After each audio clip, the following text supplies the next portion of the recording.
In today's tutorial, I'm going to show you how to make an envelope style bag, fully hand sewn.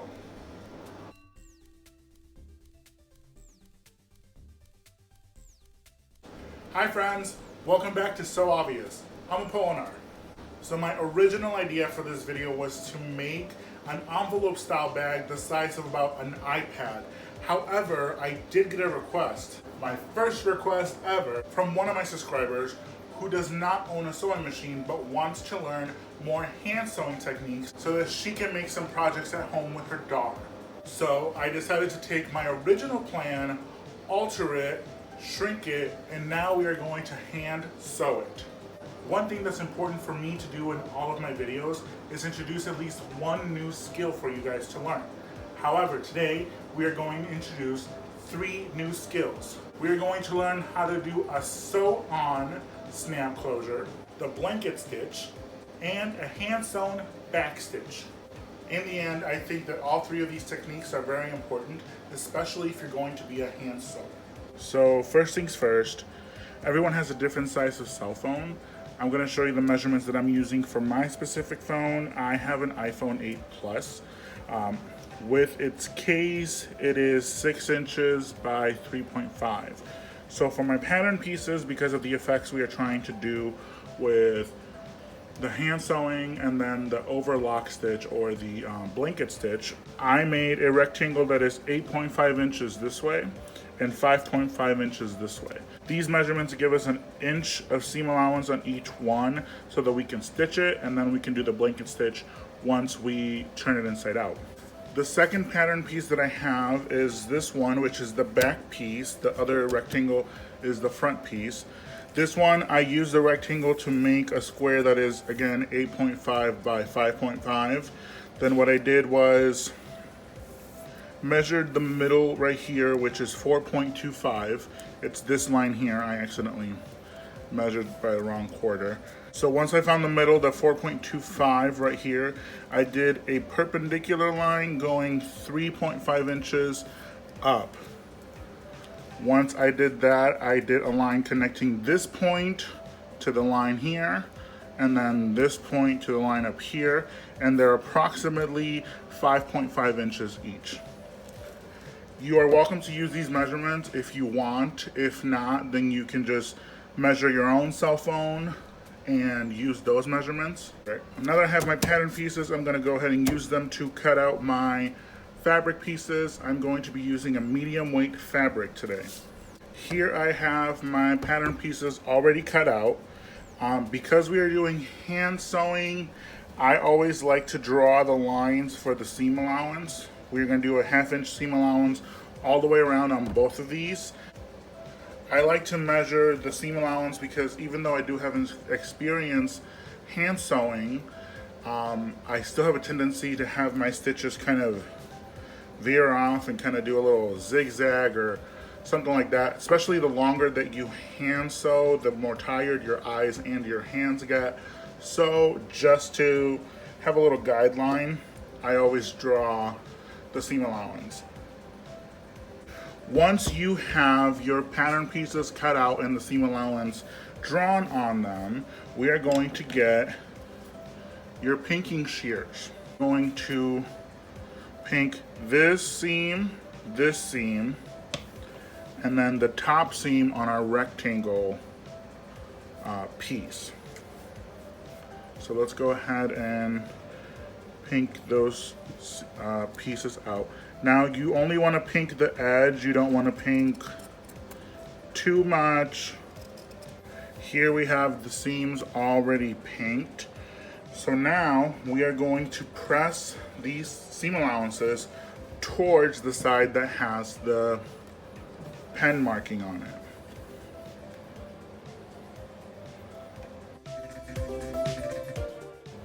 Now it's important to remember that because these 2 lines are cut at a diagonal angle, this fabric will have a little bit of stretch to it, so you don't want to stretch it too much, you don't want to pull on it too much, otherwise it's going to warp the fabric. Now that we have these both pressed, we're going to turn them over to the other side. and we are going to use chalk to mark a 1/2 inch line.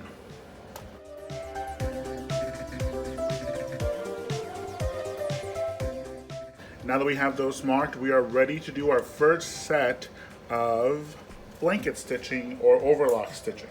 So we are going to need our hand sewing needles and some thread. For the blanket stitch or the overlock stitch, we are going to first start off with our anchor stitch. We're going to go through the center, then we're going to go through the center, pull it out towards the wrong side of the fabric. Then we're going to go into the right side of the fabric again.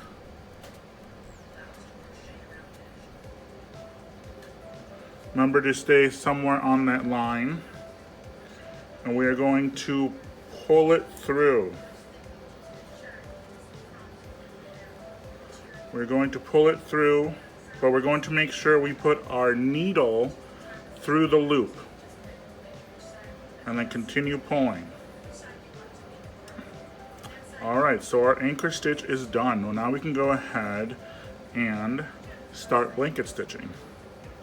So we are going to go about a 1/4 inch away from our anchor stitch through the line, pull it through, and again make sure that you put your needle through the loop of thread before pulling it completely.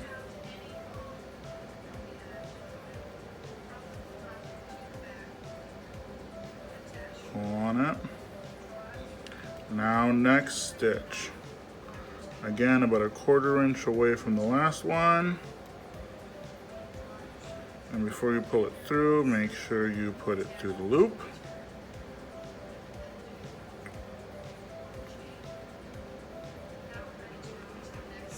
And one more. About a 1/4 inch away. Through the loop. And pull. You want to make sure they're not too tight, but they're not too loose. You can see here you have straight stitches, and then along the edge here you have a piece of thread that follows it. That's why it's called a blanket stitch or an overlock stitch, is because this is used to piece blankets together, to put appliques on any sort of fabric you use. And if you use it on a fabric that might fray, it'll help prevent fray. So you are going to keep doing this blanket stitch all the way across here, and then we're going to do it on this seam as well. Okay, so here we have the overlock / blanket stitch. I don't know what happened here. This is what I do machine sewing instead. Now, once I got started doing the 1/2 inch line, I realized those stitches were way too big. So I switched it to a 1/4 inch and it looks a lot better. I apologize for saying 1/2 inch. I should have said 1/4 inch, but I don't want to go back and change it. So there's that. We are going to put our pieces right sides together, and we are going to get started on the back stitch. I have the needle double threaded. The back stitch is essentially a hand sewn version of what your sewing machine would do, except that the back stitch hand sewn has only the one thread going in and out instead of the two, where your sewing machine has the top thread and then it has the bottom thread kind of interlooping. This is what we're trying to recreate here with this back stitch. So we're going to put these right sides together, and I'm going to do a little anchor stitch here. Now this is on the wrong side of the fabric, so we don't really have to hide our stitch. Okay, so now I am going to go forward the length of one stitch, and the length really is up to you. pull it through. And then on this side, I'm gonna go right back into where when I first inserted the needle to do my very first stitch, pull it through. The way I like to explain the back stitch is you're essentially going 2 steps forward, 1 step back, 2 step forward, 1 step back. It'll make a little bit more sense once you see it. So here we have 1 stitch, it ends right there, but our thread is back here at the beginning of the stitch.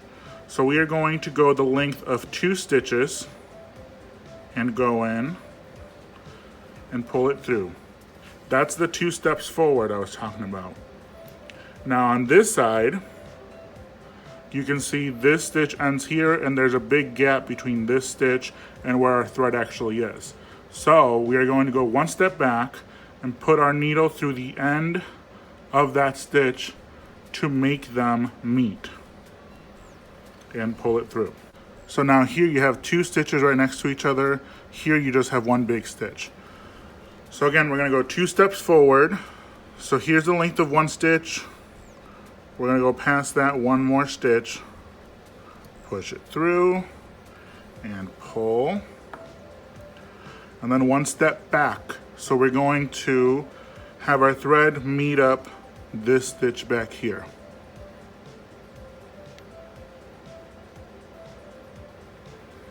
And pull it through. So again, 2 steps forward. This stitch ends here. We're gonna go 1 stitch past that. Pull it through. Now on the other side, 1 step back. This is where the last stitch ended. So we are going to put our needle right next to it and pull.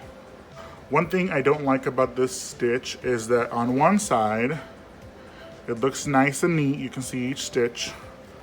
And then on this side, it just looks like a bunch of thread is looped. But what's great is that out of all the hand sewn stitches, this is probably one of the strongest. And if you don't have a sewing machine and want to make a strong seam that won't rip, this is your best bet. So what we're gonna do is all 3 of these edges are gonna get back stitched. So here we have all 3 sides back stitched by hand. My hands hurt. Yours probably will too. So what I'm gonna do now is I am going to take my pinking shears and pink the 3 edges. Now that all 3 edges are serged, pinked, I'm gonna pink the corners diagonally without cutting into the seam. And now that we got those corners clipped off, we are going to turn this inside out and press it. Once you have it turned, make sure you try and push your corners out as much as possible. Then we are going to press it. You also want to make sure that you press the top down, just to make sure that it's going to press. And as you can see, you can barely see any stitches from the back stitch. There's a couple here and there, but nothing too bad. And like I said, it's a pretty strong stitch. So now we are going to go back to our blanket stitch and we are going to stitch these 3 sides. Again, we are going to mark the 1/4 inch measurement on all 3 sides so that we can try and keep our stitches somewhat uniform as far as length goes. You don't have to. These aren't really to serve a purpose. These are more just for decoration so that these 2 edges match with these 3. So you can stop there as far as blanket stitching if you want to, but I do have to remind you that nobody likes a quitter. All right, let's go back to our blanket stitch. Now that you have blanket stitched all the way around, we just have 3 things left. Well, 2 things left. This one is actually a choice if you want to add it or not. We have to install our snap buttons. These are similar to the ones that we installed last week with the hammer, but these are bigger and they aren't hand sewn in. They look pretty similar in shape, but you have to make sure that you install them correctly. If you really look at them, this one here is a little bit more curved than this one is when it comes to this area right here. That's how you know this one is the bottom and this one is the top that snaps into it. So what we're gonna start with is we're gonna install the top first, and then we're gonna close it, see where it lands, and that's where we're gonna install the bottom. So for this, you are going to need your sewing needle again. Yay! Hand pains, here we come. Now installing these is actually pretty simple. As you can see, they have these little openings all the way around. All you really have to do is put the needle through. You don't want to go all the way through because you don't want to have your needle seen on the back. So kind of like when you do the invisible stitch, you just go through some of the fibers and not the entire fabric. Then you go pull it through the button loop. And I usually do 3 or 4 stitches in each little opening,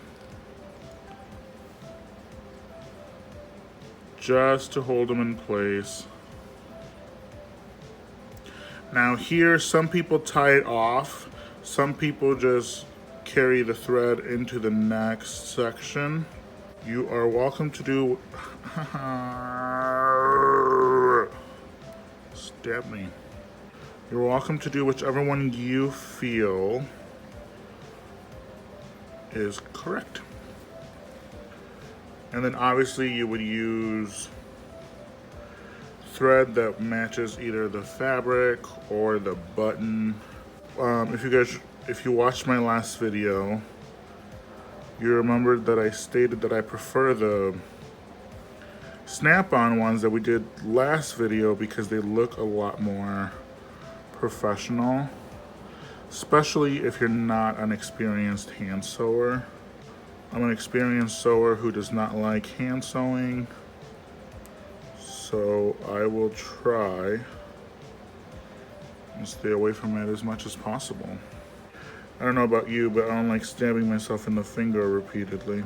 And there's that installed. So now we are going to fold this as if we were going to close it, press it, and if you press it hard enough, it'll leave a little bit of an indentation, and that's where you know to put the bottom. Now what's nice about the bottom is because it's going to be on the inside, you don't have to be as careful when putting the thread through so that you don't show on the other side, because you're not going to see it anyway. So I'm going to rethread my needle, and then I'm going to repeat this process with this piece. So here I have both snap closure parts installed. Press it. And your little envelope bag is done. It's the perfect size for your phone. One thing that you can do is if you have a matching button, it would look kind of cute if you add it. I'm not going to add it because I really should have installed the button before I installed this closure. It's making it kind of hard for me to install it in this part. I could put it up here, but I don't think it looks as great up there as it does down here in the corner. But you are more than welcome to add a button of your own. Just make sure that you do it before you install the snap. I really want to put my phone in this thing, but I can't because it's what I'm using to record this video. So I guess I'll do it after the video. If you like today's video, make sure that you like, comment, share, subscribe, and ring the bell. You can also follow me on Instagram on @apolylook, where I post some of my current projects and any upcoming videos that I might be posting on here. If you didn't like the video, no one really cares. Sorry. Not really. Okay, bye.